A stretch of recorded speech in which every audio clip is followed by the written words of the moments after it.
Bismillahirrahmanirrahim. Assalamualaikum warahmatullahi wabarakatuh. Selamat datang teman-teman di video ini. Kali ini kita akan membahas tentang pola pikir orang-orang sukses. Dan sebelum saya mulai, saya minta bantuan teman-teman untuk mendukung channel ini dengan menekan tombol subscribe dulu bagi yang belum.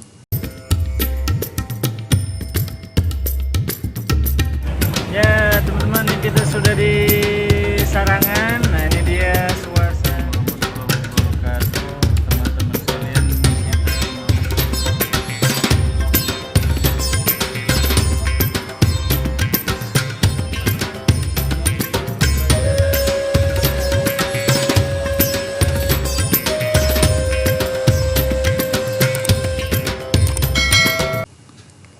Oke teman-teman, kita semua di dalam kehidupan ini tentu mengalami berbagai tantangan, mengalami berbagai masalah, cobaan hidup dan lain sebagainya.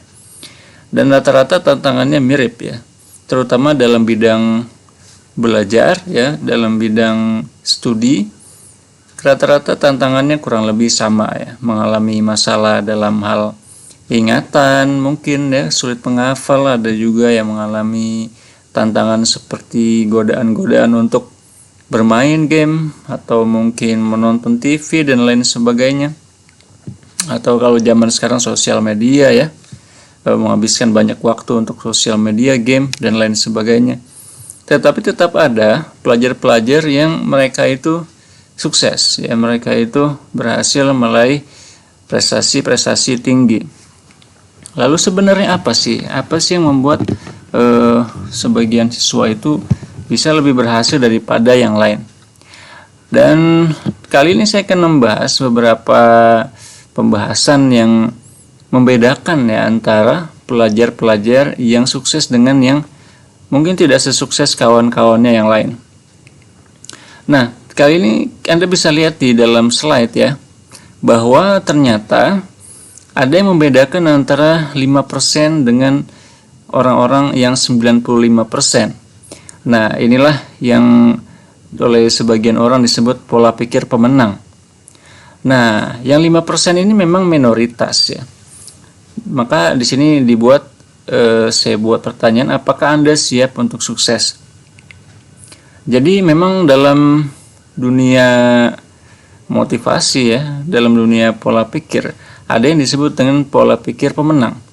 Yang ini di sini dibuat teori bahwa yang memiliki pola pikir pemenang itu kurang lebih sebanyak 5%. Bahkan kalau Jim Rohn dalam beberapa ceramahnya mengatakan 3%. Jadi orang-orang dengan pola pikir yang baik ya, pola pikir pemenang, yang kalau istilah yang dia gunakan adalah yang mampu mencapai kemandirian finansial, itu adalah 3%. Nah, kalau di sini dibuat 5%. Dan bahkan kalau kita baca teorinya Brian Tracy, dan juga dalam ceramah-ceramahnya dia membuat teori 20% ya, 20% papan atas. Dan di dalam 20% itu ada 20%-nya lagi. Dan di dalam 20% itu ada 20%-nya lagi. Yang di setiap persenan itu ada yang 1% paling atas ya. Nah, apa sih yang membedakan mereka? Oke, jadi ternyata teman-teman sekalian, kalau Anda lihat ya, di dalam gambar ini, yang 5% itu mereka mengatakan I want to succeed. Aku mau sukses. Nah, ini adalah sebuah pola pikir atau bisa dikatakan bingkai pemikiran yang dimiliki oleh para pemenang. Ya, jadi mereka bukan hanya membayangkan atau berencana untuk sukses, tapi mereka benar-benar mau untuk sukses. Nah, sedangkan yang 95% yang bagian bawah, kalau teman-teman lihat, ini adalah pola pikir orang-orang yang rata-rata ya. Kalau di sini disebutnya loser. Mereka berharap untuk dan membayangkan untuk sukses. Sebenarnya itu sebuah awal yang bagus ya, tetapi untuk benar-benar menjadi sukses, seseorang yang dalam pola pikir rata-rata itu harus bisa merubah pola pikir itu ya, dari tadinya hanya berharap dan punya harapan berubah menjadi punya kemauan, berubah menjadi punya keinginan yang itu lebih tinggi lagi sifatnya ya. Kalau dalam teori filsafat suksesnya Napoleon Hill disebut dengan ambisi atau obsesi. Ya, jadi ketika harapan itu masih berbentuk harapan, dia tidak memiliki dorongan yang kuat untuk membuat seseorang itu mengeluarkan energi terbesarnya ya untuk berhasil. Tetapi ketika harapan itu sudah dia formulasikan lagi, sudah dia kembangkan lagi menjadi sebuah obsesi, ya, maka dia akan masuk menjadi 5% ini. Jadi sebenarnya 95% dan 5% ini ada hubungannya ya. Sebelum kita mencapai 5%, biasanya kita berada di 95%. Nah, lalu bagaimana sih caranya untuk bisa mencapai kondisi pikiran di 5% ini?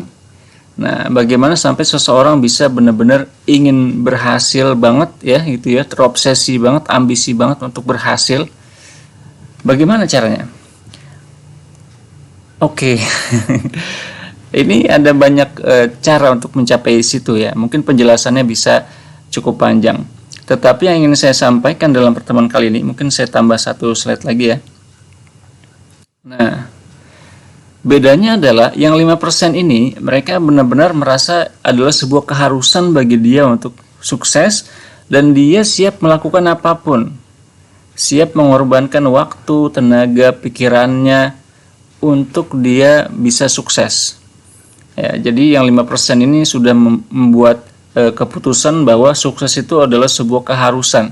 Tidak boleh tidak, apapun harganya, berapapun harganya akan saya bayar.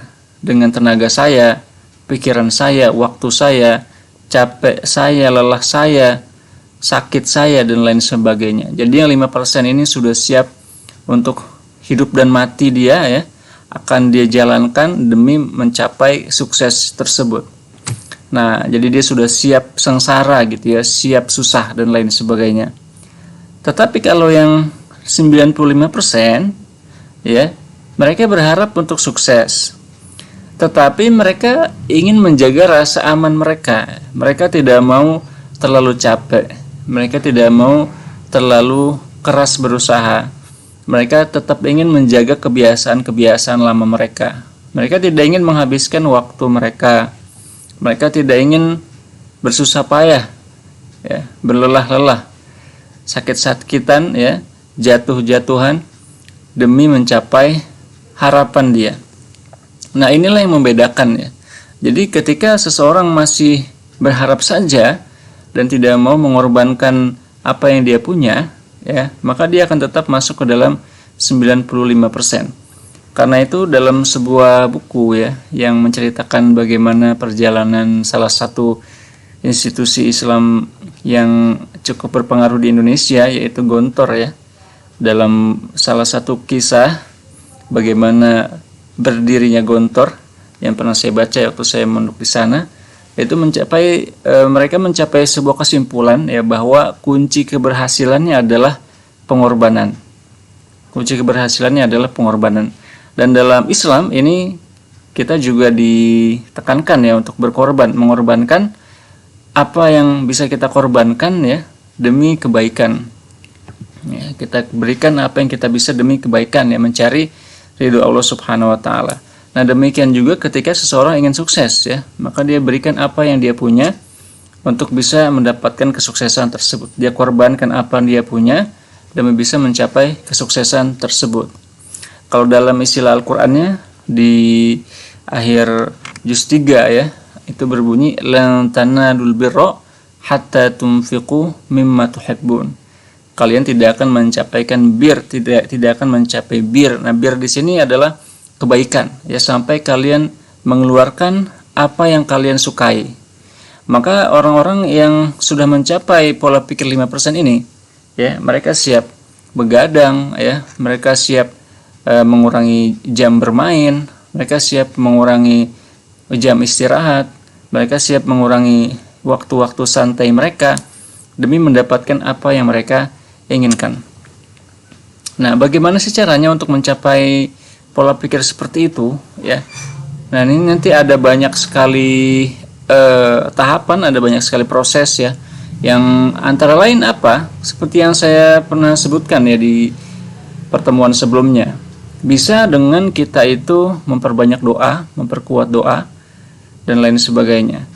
Dan ada beberapa orang itu mereka mengalami suatu kegagalan dulu ya. Atau bisa juga mereka mendapatkan doktrin ya dari orang tua mereka. Nah, kalau contohnya itu misalkan seperti kalau saya pribadi dulu ya, ketika saya merasa nilai jelek itu menyakitkan bagi saya, maka saya ingin berubah ya.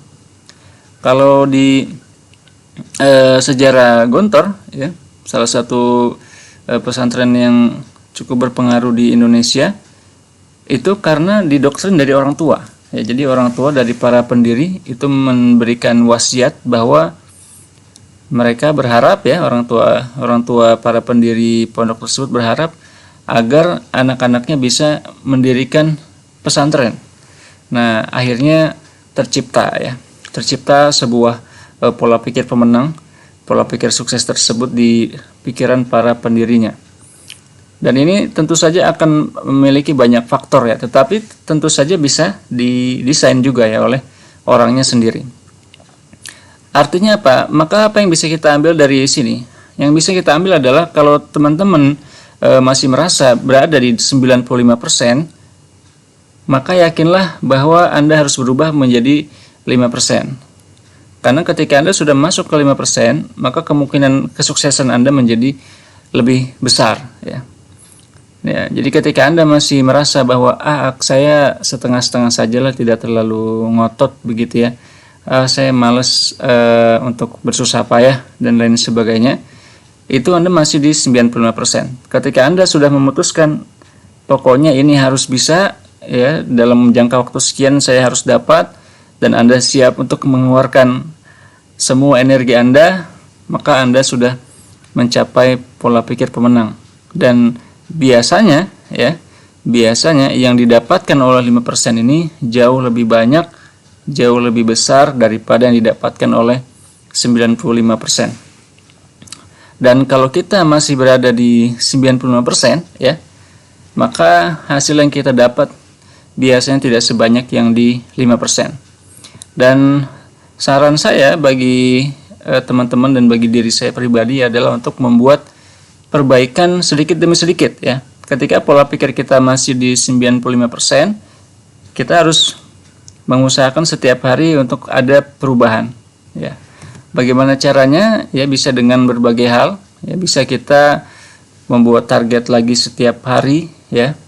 Kemudian bisa juga dengan kita membuat perbaikan dalam diri kita setiap hari ya. Jadi kalau kata Brian Tracy, dia itu membuat teori 1 hari kita buat 1% perbaikan.